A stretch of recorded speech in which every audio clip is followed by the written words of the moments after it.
Matod sa atong unang pagbasa, ang kaluwasan para sa tanan nagikan ra gyud ni Hesus, kay ang dugo sa mga turong baka ug ang mga seremonyas sa mga pari nagihimo sa wap-amataw si Hesus dili makaluwas. Kay kung makaluwas pa kuno, dili unta balik-balikon matag tuig ang paghimo niya.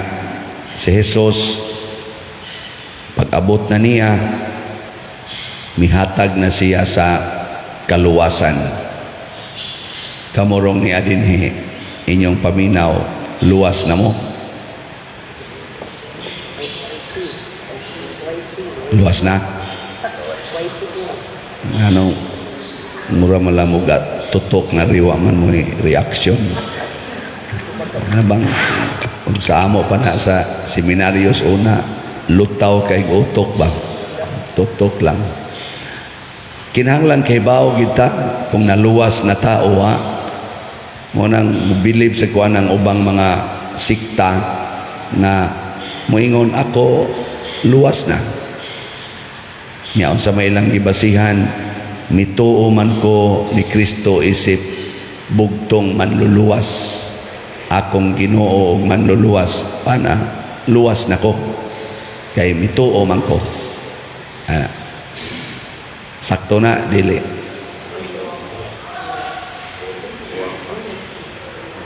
Dili. Sakto yun. Bitaw, tinuod gina, sakto gina. Kung mutuo ta ni Hesus, luwas. Pero ang pangutana, ang question mark, unsa may timaan nga tinuod tang mituo ni Hesus? Diha ang question. Inigingon lang na i-claim lang nimo, nituo ko ni Hesus, luwas na ko. Kay ang pagtuo ni Hesus mo'y makaluwas, kay siya ang bugtong manluluwas, awa na, okay kayo. Huwag itay lalis diha. Karon ari na to pruibahan kinsa may tinuod nga mituo ni Hesus. Lingian ay mong tupad. Unsa man ka tinuod gyud kang nituo ni Hesus? Pangutana, tinuod ba? Nya kinsa may tinuod nga mituo ni Hesus? Ani asa tong ebanghelyo, dili tong nag-ila niya nga inahan, dili tong nag-ila niya nga igsuon ko ni Hesus. Nituom sa to silang Hesus. Pero wa to i-honor ni Hesus nga ang imong inahan, ang imong igsuon, ana. Iyang giklaro. Siya, kinsa may akong inahan, kinsa may akong igsuon, pasabot kinsa may tinuod nga midawat nako, isip ako nga manluluwas. Iya dayong giingnan kaning nag-alirong niya. Siya, kini mo akong inahan ug akong mga igsuon. Kay matud pa niya dire, kay ang nagtuman sa bisan unsa nga gisugo sa Dios kaniya maoy akong mga igsuon ug akong inahan. Pasabot ang tinuod nga nagtuo nako nagtuman sa tanang gisugo sa Dios. Naa ganitay usa nga sugo sa Dios nga atong balibaran, automatic wa na kamutuo. Di na tinuod imong pagtuo. Basta naay usa kay tanan man bisan unsa man. Di ba? Kinsa ninyo dinhi ang nituman gyud sa tanang sugo sa Ginoo. Asa kamo? Pulos mo impernohonon. Bitaw. Pero dili ang sala mo'y determinant factor Basig atuusa mo naa magitay sa pader. Kani ba yang pagtuman? Kaning pagtuman ba? Apil ba ya diha ang atong pagkamakasasala?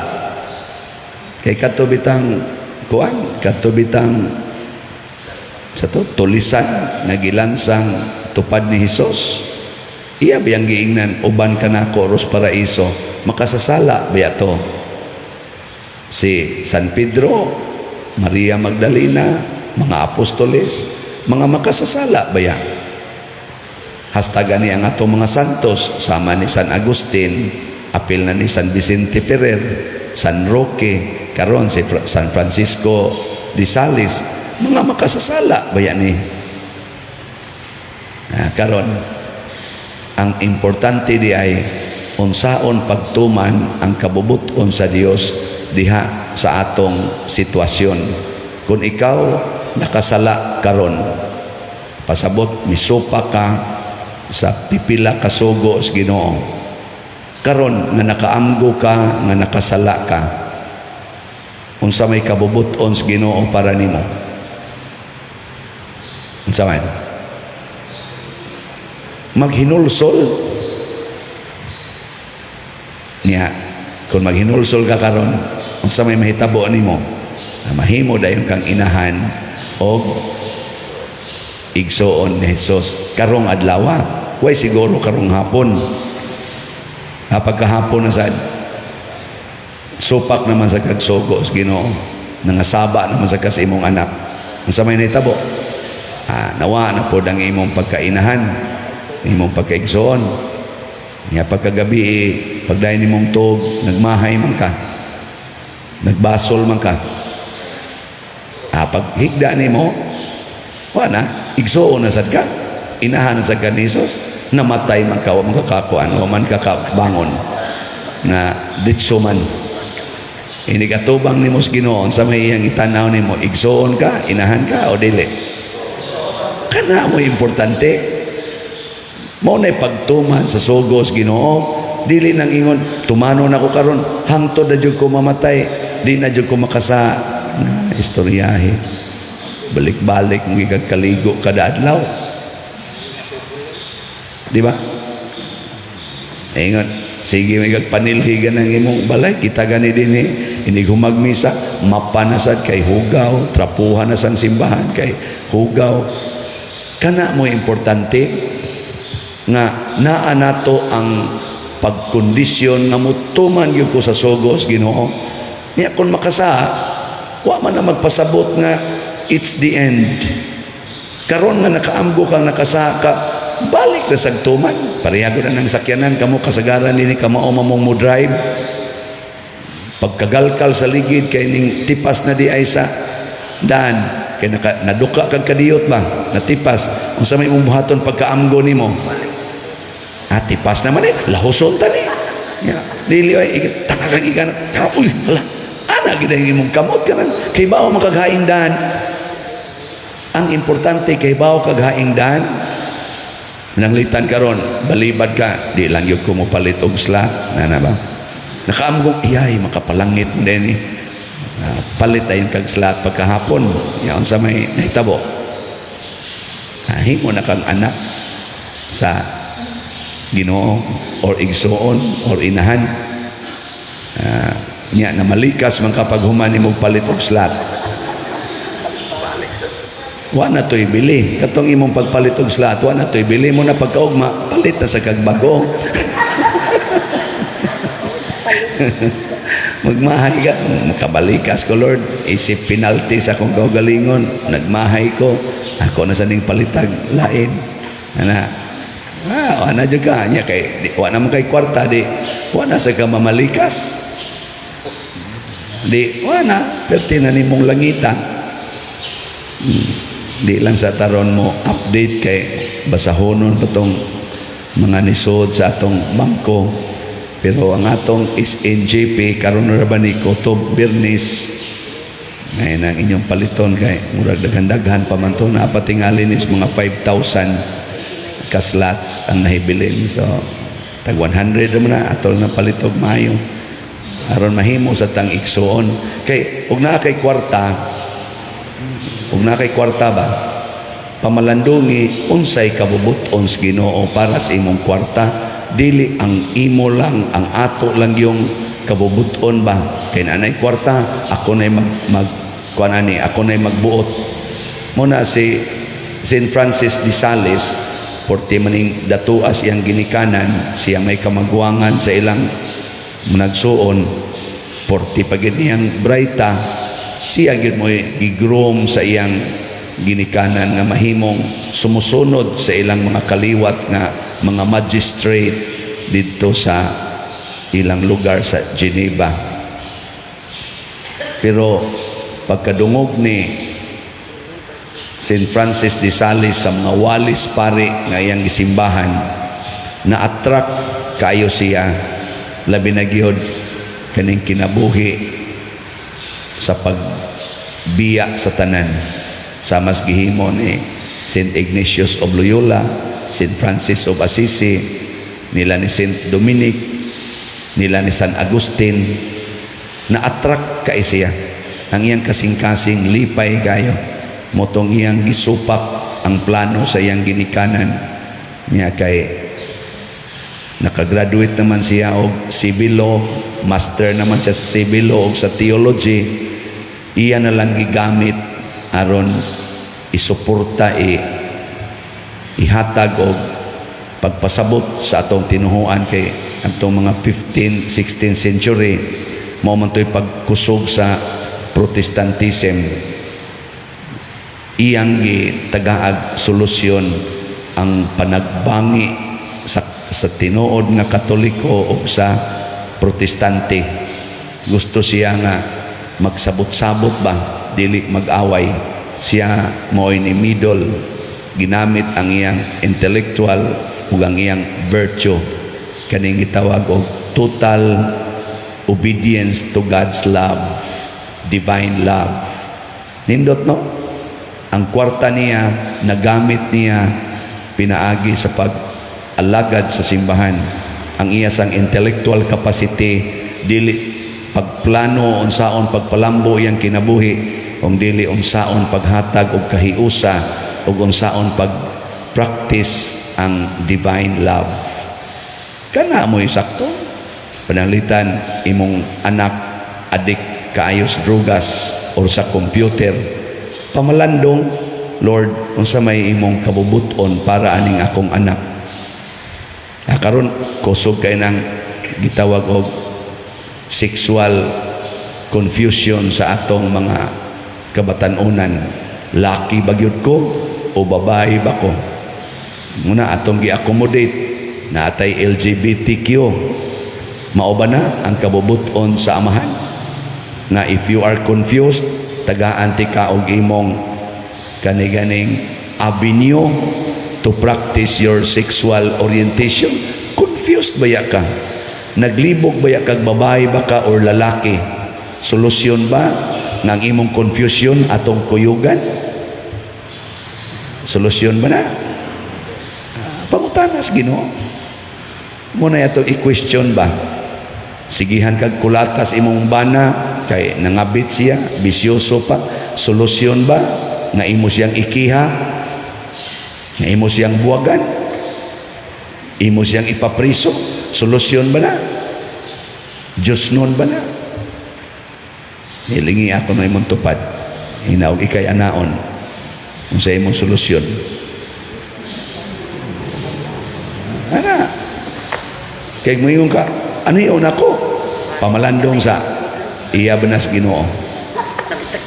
Mga tanang na mga ginikanan mo dool na ko, Pader, adik na kayo ang akong anak sa gadgets.